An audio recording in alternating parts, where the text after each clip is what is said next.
We have to have a serious and frank conversation about Donald Trump's lawyer, Rudy Giuliani, today. It's sort of like when it's time for parents to have the talk with kids. It's time for us to have the talk about lawyer Rudy Giuliani.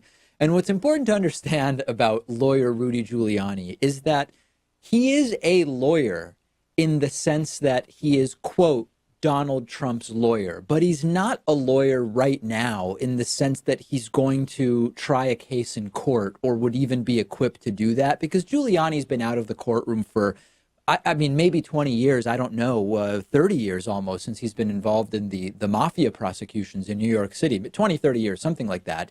So he's not really the type of lawyer right now who behaves like a lawyer in the sense that when he makes public comments about his client, he says only, they will be vindicated in court, period. He's doing something very different. He's a TV lawyer, sort of PR guy, crossover sort of thing, and arguably not a very good one, or an extraordinarily good one, depending on what you think the goal is of what he's doing.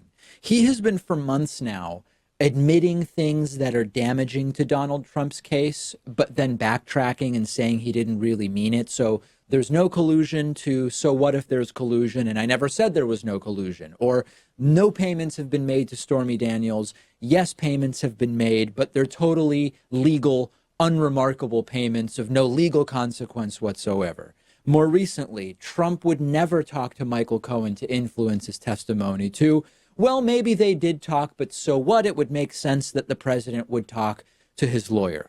That gets us to the last 48 hours and just an incredible backtracking, even by Rudy Giuliani standards. And what's at issue right now is how much involvement did Donald Trump have in the Trump Tower Moscow project that eventually didn't happen, right? This was a project that was explored, but ultimately, as we know, there is no Trump Tower Moscow. Trump and his team have been pushing the narrative that Trump was not involved, that, yeah, it was a project with Trump's name on it, but Trump barely knew anything about it. He didn't really care one way or the other. He wasn't involved in the day-to-day or even the week-to-week or month-to-month. But we know generally that Donald Trump is extraordinarily involved in everything his companies are doing. He's known for cashing tiny checks of almost no money, to being involved in the negotiations over who's going to do the windows in projects all over the world for him. And we also know that he's super infatuated with Vladimir Putin. So it's very hard to believe that he wasn't up to speed on the Trump Tower Moscow project. And what Rudy Giuliani said in a New York Times interview Sunday admitted that. Giuliani quoted Trump. Okay, it's really important to understand this.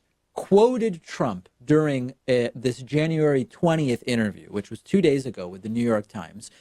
And Giuliani said that Trump told him, quote, the conversations were going on from the day I announced to the day I won, right? Conversations about Trump Tower Moscow were going on persistently throughout the campaign. Trump knew about them. He was aware of them. He was involved in that debate.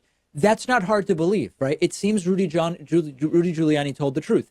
Every indication, everything we know would be that Donald Trump was involved in the frequent discussions that were going on. Trump was likely part of them or directly involved in telling the people who were negotiating what to say and what to do.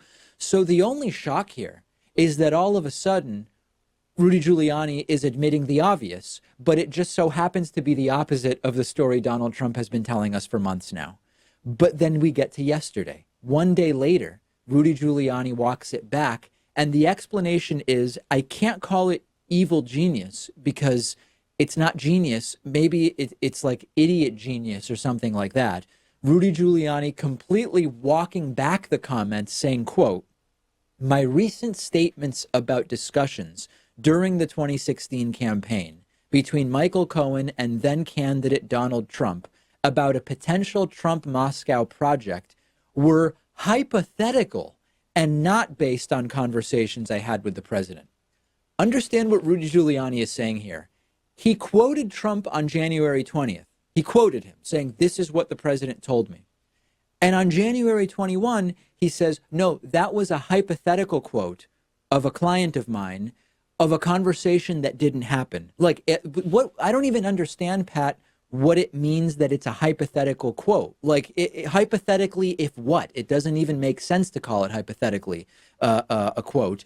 He either is quoting Donald Trump or he isn't. Like, have you ever heard of a hypothetical quote? No, I'm starting to think that Rudy Giuliani is just playing a role here. Like he'll put out a bunch of different defenses of Trump and his administration, and then they'll just try to see what sticks. Like whichever defense he gets ridiculed the least for is the one they end up going with. That has to be it, because with all these gaffes that he's been making, there would be no justification to keep him around for this long as Trump's lawyer.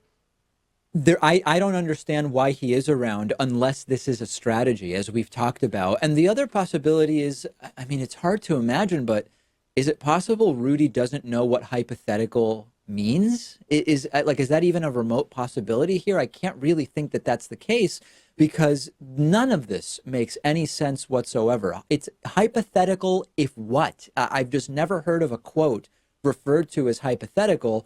And then in his latest walk back, Rudy Giuliani appears to admit that there are recordings of Donald Trump and Michael Cohen talking about this. And of course, that now is scandal number 2 of the last 24 hours with Rudy Giuliani. And that's where I want to go next.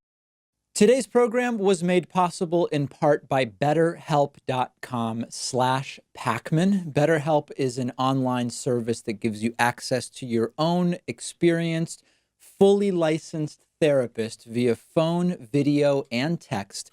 When you see a therapist in person in their office, it can take 3 weeks on average before you're able to get in for your first appointment. But with BetterHelp, you're matched with a therapist who fits your needs within just 24 hours, and you get the same professional service. And the best part is that BetterHelp is less expensive than seeing a therapist in person as well. Plus, you will have totally unlimited access to the therapist. You can talk to them whenever you want on your phone or computer. And because BetterHelp believes in what they do, they also have a full money-back guarantee. If you're not happy with the service, you'll get a full refund, no questions asked. All of their therapists go through an extensive vetting process and are required to have at least 3 years of experience before joining BetterHelp. So you know you're getting someone who's fully qualified to help you. But if you don't think that your therapist is a good fit, BetterHelp lets you switch to someone new at any time. If you've been thinking about getting involved with therapy, you should really check out BetterHelp. Just click the link underneath this video.